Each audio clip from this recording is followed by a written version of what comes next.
Asia জুড়ে প্রাকৃতিক দুর্যোগ, পাকিস্তান, ভারত ও জাপানে বন্যা ও টাইফুনে জনজীবন বিপর্যস্ত। পাকিস্তানের পাঞ্জাবে ভয়াবহ বন্যায় ২৪ ঘন্টায় ৫ লাখ সহ মোট ১৮ লাখ মানুষকে সরিয়ে নেওয়া হয়েছে। ভারতের উত্তরাঞ্চলে পানিবন্দী লাখো মানুষ। জাপানের শিজুওকায় টাইফুন পাইয়ে ২২০টির বেশি ভবন ক্ষতিগ্রস্ত ও আহত হয়েছে অন্তত ২৩ জন। জলবায়ু পরিবর্তনের প্রভাবেই এসব দুর্যোগ বাড়ছে বলে মনে করছেন বিশেষজ্ঞরা। পাকিস্তানে বন্যা পরিস্থিতির অবনতি, রাবি ও চেনাবের বাঁধ ভেঙে বিপর্যয়। যেখানে শুক্রবার মাত্র কয়েক ফিট পানি ছিল, এখন তা সম্পূর্ণ প্লাবিত।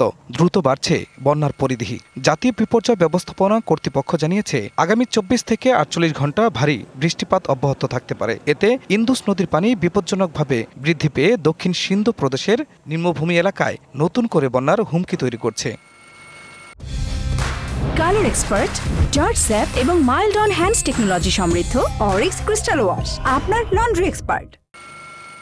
মুজাফফরগড়, নারওয়াল ও কাসুর সহ ব্যাপকভাবে ক্ষতিগ্রস্ত এলাকাগুলোতে সরকার জরুরি ত্রাণ কার্যক্রম জোরদার করেছে। বন্যার পানিতে প্রায় ৪,০০০ গ্রামের মানুষ ক্ষতিগ্রস্ত হয়েছে।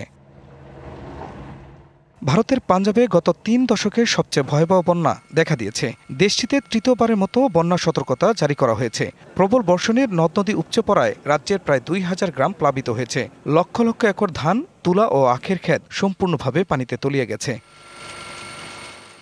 বিপর্যস্ত কৃষক পরিবারগুলো ঘরের ছাদে আশ্রয় নিতে বাধ্য হয়েছে। অনেকে তাদের গবাদি পশু হারিয়েছেন এবং জীবনের সব সঞ্চয় বিনিয়োগ করা ফসলে মাঠ আজ ধ্বংস। এদিকে প্রচণ্ড ঝড়ে স্থানীয় সময় শুক্রবার রাতে পূর্ব জাপানের উপকূল ধ্বংসস্তূপে পরিণত হয়েছে। এই বিধ্বংসী প্রভাবের কারণে শিজুওকা প্রিফেকচারে আতঙ্ক বিরাজ করছে। আহতদের দ্রুত চিকিৎসা দেওয়া হচ্ছে এবং স্থানীয় কর্তৃপক্ষ উদ্ধার কাজ চালাচ্ছে। খান মোহাম্মদ মুকুল, টিবিসি নিউজ ডেস্ক।